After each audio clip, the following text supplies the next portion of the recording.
Good day to you. It's good to be with you again.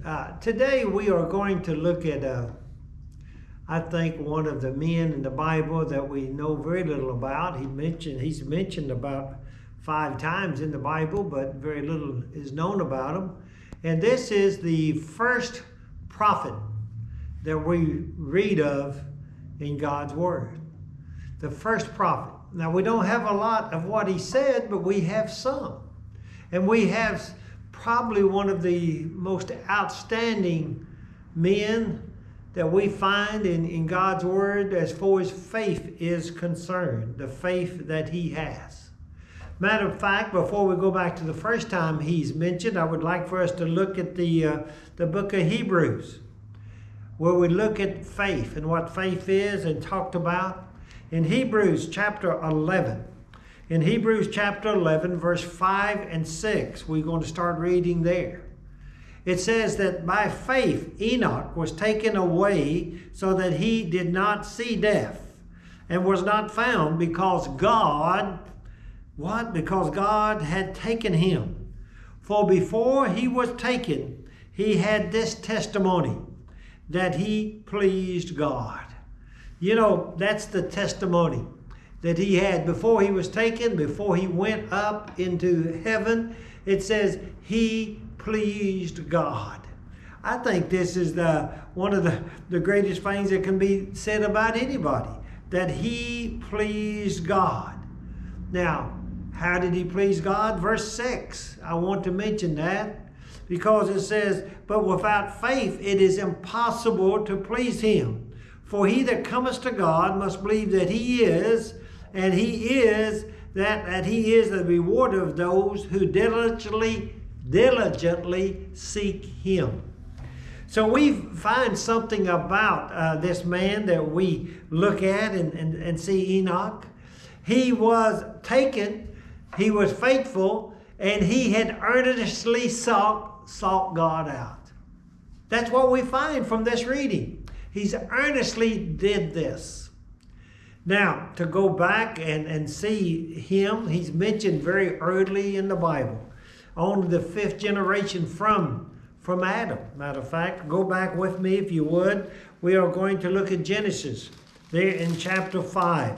In chapter 5 of Genesis, there in verse 21, we will start reading. 5 and 21.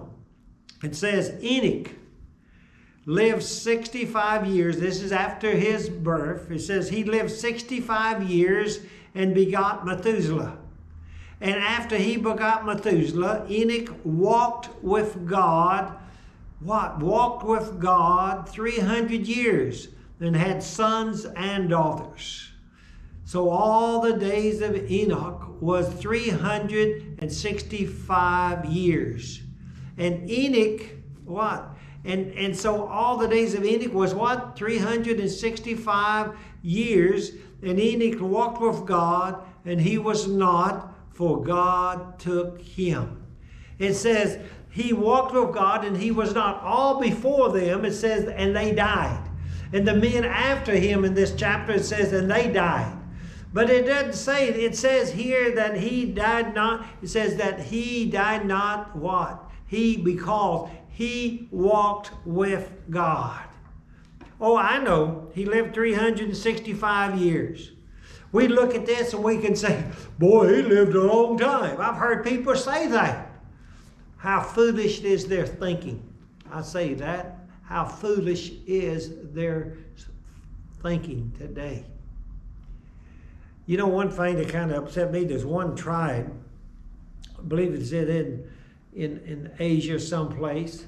There's a tribe that when the people get 30 years of age, before they get 35 years of age, they are expected to commit suicide.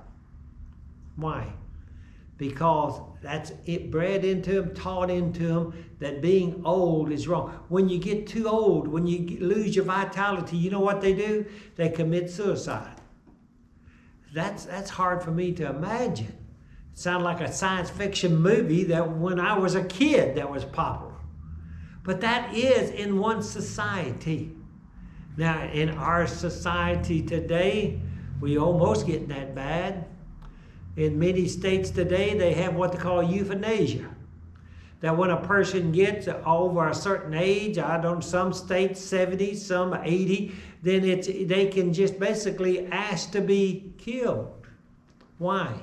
Because they are getting over that age. So some of you just shunned at the 31 years of age in Asia, and then we have it today, just double that a little more, and it's legal.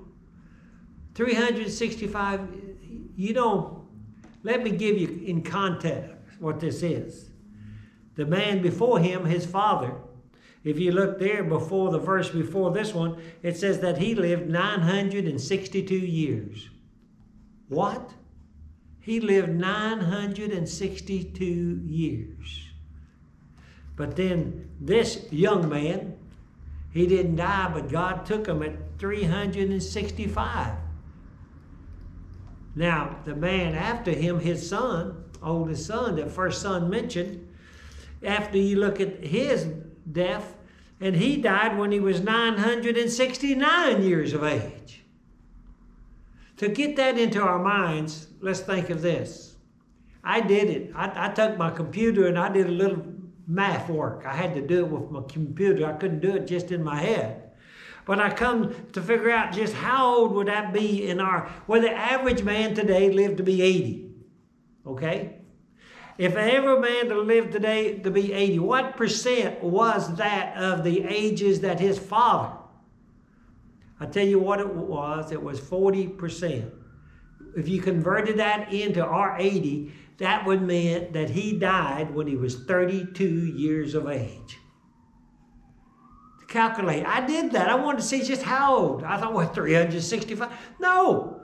And anyone knows today, if you look it up, a man of today at 32 years of age, are they in their prime condition? What does that tell us? It says that he walked with God and God took him when he was at his very prime. Why? He never did see weakness. How many of us? Can you remember the first time? I can remember what got me first more than anything else was my eyesight. Even today at my age, I can walk 6 or 8 miles a day, no trouble. But boy, do I have trouble when it comes to looking and seeing things. Somebody said, look at that. What? Blind in one eye, I can't see so well out of the other one. I cannot do what I did at 30, at 35. I can do a lot more physically than I can now. But he took him. Why? Because he walked with God. He took him. Why? Because of faith.